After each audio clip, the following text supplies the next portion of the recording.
이혼 소송이 처음에 비용이 되게 비싸 보여요. 막 550만 원, 1000만 원 막 이렇게 한단 말이에요. 그러면은 너무 비싸요. 어디 좀 저렴한 데 없어요? 이러면서 이제 저렴한 데를 찾아가요. 그러면 여기 300만 원 이런단 말이에요. 그럼 거기 괜찮다. 그리고 거기 어디예요? 과연 현명한 선택일까요?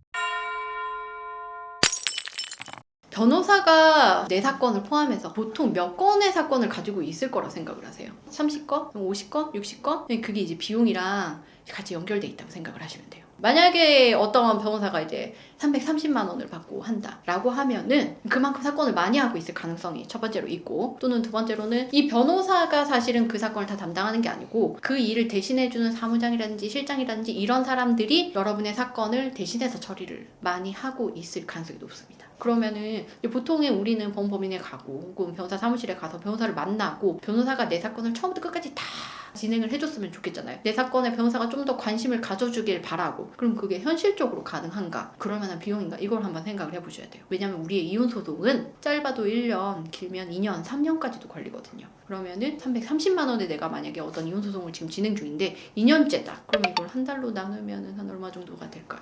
그러면 우리가 330만 원을 어딘가에 주고 이혼소송을 맡겼을 때 과연 우리가 원하는 만큼 우리 사건에 집중해주는 어떤 담당자를 만날 수가 있는 걸까요? 이 부분을 생각을 해보셔야 돼요. 제가 이혼소송을 하다 보면은 상대방 사무실에 이제 전화를 해가지고 협의할 부분이 있어요. 뭐 예를 들면 짐을 가지고 나와야 된다. 아니면 아이 면접교섭 관련해가지고 아직 면접교섭 관련한 사전처분이 나오지는 않았지만 일단 아이를 봐야 되니까 협조가 가능하냐. 이런 부분을 이제 물어보고 이렇게 협의가 되면 거기서 이제 진행이 되고 날짜 잡고 그렇게를 한단 말이에요. 근데 상대방이 이제 변호사가 답변을 하는 상대방 이제 사무실이 있고 어떤 데는 실장이나 사무장이 답변을 해요. 그 변호사는 그 사건의 진행을 잘 모르기 때문에 저한테 답변을 해줄 수가 없어요. 그 의뢰인도 이제 나중에 이제 얘기를 들어보면은 그 의뢰인도 그 변호사를 만난 적이 없대요. 변호사는 원래 연락이 잘 안 되는 존재고 본인의 사건은 실장님이나 아니면 사무장님이 본인 사건이나 뭐 그런 걸 다 진행을 해가지고 그걸 막 실장한테 설명을 듣고 사무장한테 설명을 듣는단 말이에요. 근데 그 실장님이나 사무장님은 사실은 법률 전문가는 아니거든요.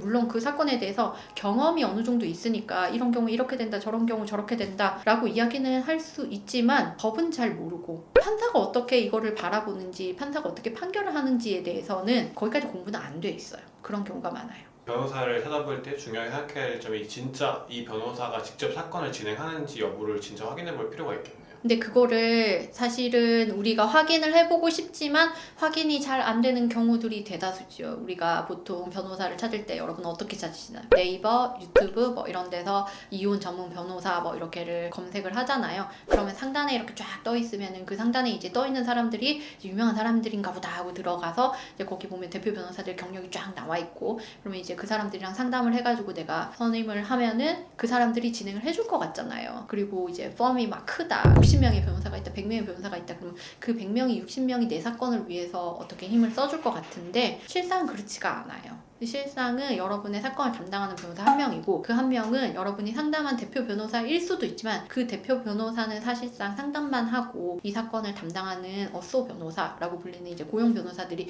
그 사건을 담당할 가능성이 매우 높아요. 그리고 그 고용 변호사들은 변호사 직종이 원래 이직이 좀 잦은 직종이에요. 그럼 그 변호사들이 이제 바뀔 가능성도 높아요. 제가 예전에 했었던 사건 중에서도 이혼 사건이고 기간이 한 1년 6개월 그 정도 걸린 사건이었는데 그 동안 이제 상대방 변호사가 4번 바뀌었어요. 매번 이제 다른 사람이 와요. 또 의뢰인들이 또 좋아해. 4명의 변호사가 날 위해서 일을 해주는 거는. 근데 실상은 그 전에 있던 변호사는 이제 딴 데로 이직한 거예요. 사실은 이제 어떻게 보면은 상대방이 공격할 포인트들이 있었고 이제 처음에 이제 진행을 했었던 변호사는 그걸 잡고 이제 소송을 진행해 왔는데 이제 그 다음 사람이 봤을 때는 그 포인트를 좀 잘 못 잡고 있을 수 있거든요. 왜냐면 그 다음에 온 사람, 그 다다음에 온 사람은 갑자기 어느 날 그 회사에 들어가서 사건을 막 40건, 50건을 갑자기 받는단 말이에요. 그러면 하나하나를 이 사건을 처음에 진행한 것처럼 집중력 있게, 심도 있게 진행하기가 좀 어려운 상황일 수도 있어요. 그러다 보면은 놓치는 게 좀 있을 수 있고 그런 상황들이 생기는 거죠. 그러면은 아무래도 처음에 기대했었던 것만큼은 내 사건에 그 우리 변호사가 집중을 못하고 우리 법인에서 내 사건을 그만큼 신경을 안 써주고 그런 식으로 해서 이제 결론이 만족스럽지 못한 결론에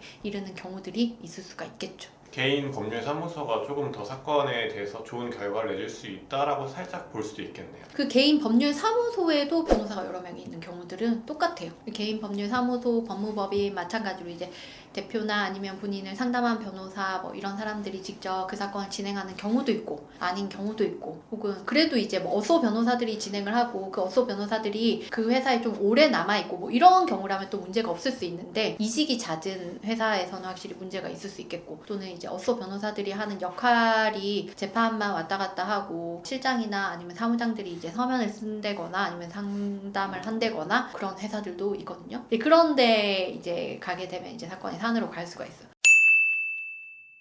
착수금은 처음에 소송을 시작할 때 먼저 지급하는 돈이 착수금이고 성과보수, 성공보수 뭐 같은 개념인데 이거는 이제 소송이 끝나고 나서 우리가 최종적으로 얻는 어떤 경제적 이득액에 대해서 몇 퍼센트 이렇게 정해가지고 이제 이 사건을 이제 최대한 끝까지 책임감 있게 진행을 해달라 이런 취지로 이제 약정을 하는 건데 보통 착수금은 이혼 소송이 있어서 소송이다라고 하면은 저를 비롯해서 이제 많은 변호사들이 한 550만 원 정도에서 그거보다 좀 더 어려운 사건이다 뭐 하면 좀 더 올려받고 해서 사실 상한선의 한계는 딱히 없기는 한데 550만 원을 기점으로 해서 거기서부터 시작을 한다라고 생각을 하시면 돼요. 이거보다 굉장히 간단한 사건이다 하면 좀 더 착수금이 적은 경우가 있어요. 어느 정도 합의가 다 돼서 이제 조정만 하면 된다 이런 사건들 이런 사건을 이제 변호사들이 분쟁의 여지만 없게 이제 마무리를 지어주면 되는 거거든요. 그런 사건은 약간 좀 착수금이 좀 더 낮을 수는 있는데 일단 소송이다라고 하면은 보통 550부터 시작을 하는 것 같아요. 그리고 이제 이거 외에 성과보수, 성공보수라고도 이제 불리는 비용은 보통 경제적으로 이제 얻는 이득에 보통 위자료나 재산분할 같은 것들을 소송 이제 끝나고 나서 판결금 얼마 나오는 것들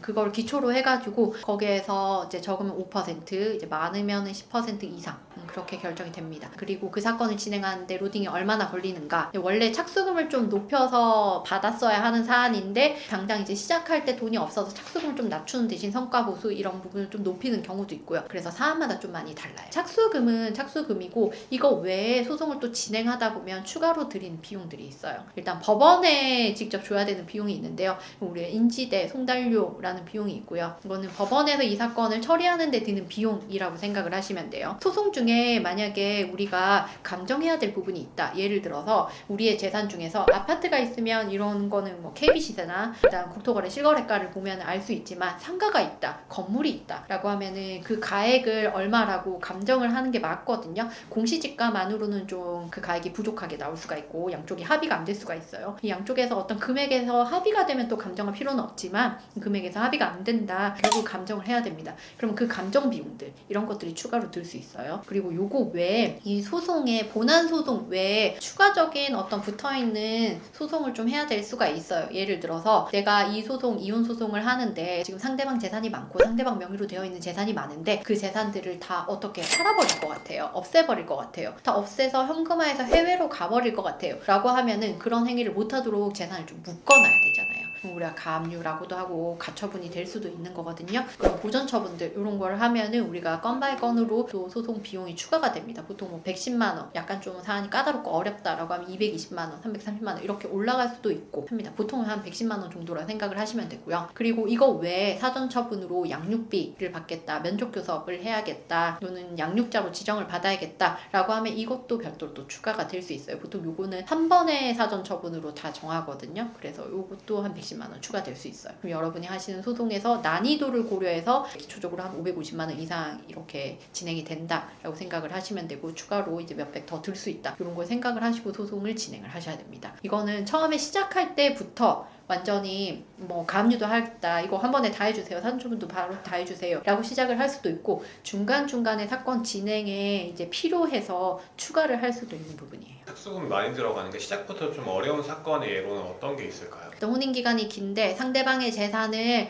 이제 찾는 게 조금 쉽지 않은 사건들이 있어요. 이분이 뭐 예를 들면 비상장 회사를 운영하고 있고 해외에도 법인이 있고 그래서 계좌 조회도 많이 해야 되고 우리가 뭐 검토를 해야 될 계좌도 많고 재산을 찾아내는데도 에너지가 많이 들고 한다 라고 하면은 일단 이 소송은 오래 갈 소송이에요. 1년 안에 안 끝나요. 2년, 3년 갈 소송이에요. 그러면 이제 이건 로딩이 많다라고 생각을 해가지고 착수금을 좀 많이 부릅니다.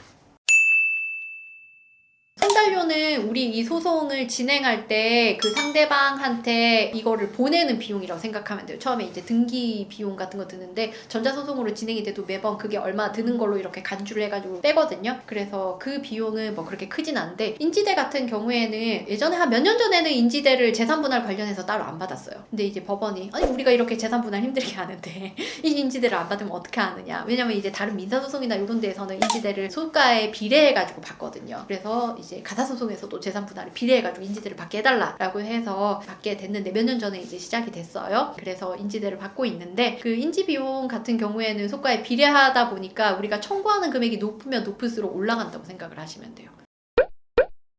적어도 처음부터 끝까지 상담 자체를 변호사랑 했다. 이 변호사가 대표 변호사든 아니면 어서 변호사든 그 변호사와 하고 내 사건을 직접 담당하는지를 한번 물어보세요. 그리고 이 사람이 내 사건을 담당한다고 이야기를 한다. 또는 다른 어서 변호사가 이 사건을 담당한다고 해서 소개를 직접 시켜주고 이 사람이랑 앞으로 연락을 할 거라고 이야기를 한다. 라고 하면은 적어도 여러분의 사건이 이제 변호사가 진행할 가능성이 높습니다. 모든 법인이 그렇지는 않지만 그리고 여러분이 가는 모든 곳이 다 그렇게 운영되는 거는 아니지만 확률적으로 그런 곳에 이제 가게 될 가능성이 좀 있어요. 그런 부분을 피하셔서 이제 변호사가 본인의 사건을 좀 신경 써서 처리를 해줄 수 있는 그런 사무실에 맡길 수 있는 게 좋습니다. 이혼 소송은 생각보다 소송이 길어요. 1년, 2년, 3년 이렇게 갈 수가 있어요. 그러니까 당장에 드리는 비용보다는 여러분의 사건을 잘 처리해 줄 수 있는 본인 사건처럼 좀 끝까지 책임감 있게 열심히 해줄 수 있는 변호사를 만나는 게 더 중요합니다. 지금까지 최영 변호사였습니다. 구독, 좋아요, 알림 설정 부탁드릴게요. 감사합니다.